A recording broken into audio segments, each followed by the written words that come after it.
Century 21 et ses 915 agences immobilières au service de vos projets partout en France présentent Sud Radio Conseil de famille. Conseil de famille, la chronique patrimoine de Sud Radio. Conseil de famille qui s'adresse à tous ceux qui ont pour projet de gérer, développer, transmettre un patrimoine tout au long de cette seconde saison. Et bien, Sud Radio vous propose de partager les conseils avisés d'un professionnel du patrimoine. Stéphane Moller, vous êtes associé au sein du cabinet VIA. Bonjour. Bonjour Philippe. La gestion de patrimoine chez vous, c'est une passion. C'est aussi votre métier depuis plus de 10 ans. Aujourd'hui, nous allons parler investissement financier. Et oui, on va se poser la question de savoir à quoi cela sert-il de faire des investissements financiers. Hier, nous avons évoqué les investissements immobiliers. Nous avons précisé qu'ils répondaient à deux usages essentiels, un intérêt de rendement au travers des loyers perçus et un outil de développement du patrimoine grâce à l'effet de levier du crédit. Exactement de la même façon, les produits financiers sont essentiellement utilisés pour deux usages essentiels. Ils peuvent générer des revenus, mais ils sont surtout utilisés à des fins de capitalisation, c'est-à-dire dans l'espoir d'avoir demain un capital plus important qu'aujourd'hui.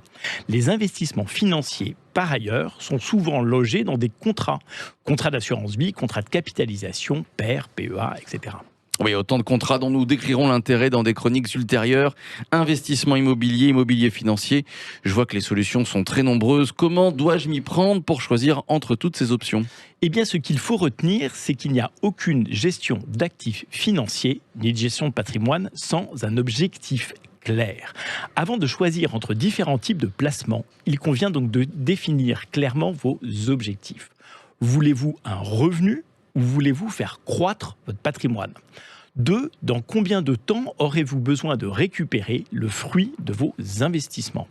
3. Quel profit j'espère en retirer ? Sachant qu'à la notion de gain est toujours associée la notion de risque. Donc, mon conseiller en gestion de patrimoine doit m'interroger sur la durée de mon investissement et sur les objectifs de mon investissement ? Oui, Philippe, ce sont deux des trois questions essentielles. Le troisième critère sera relatif au risque que j'accepte de prendre pour parvenir à atteindre ces objectifs. C'est passionnant, mais ça soulève de nombreuses questions. Eh bien, c'est passionnant en effet, et nous aurons de nombreuses chroniques pour répondre plus en détail à chacune de ces questions et réfléchir ensemble à toutes ces options d'investissement. En effet, tout au long de ces chroniques, nous donnerons des éléments de réponse. Avec vous, Stéphane, ce seront donc chaque jour autant de bons conseils de gestion de patrimoine.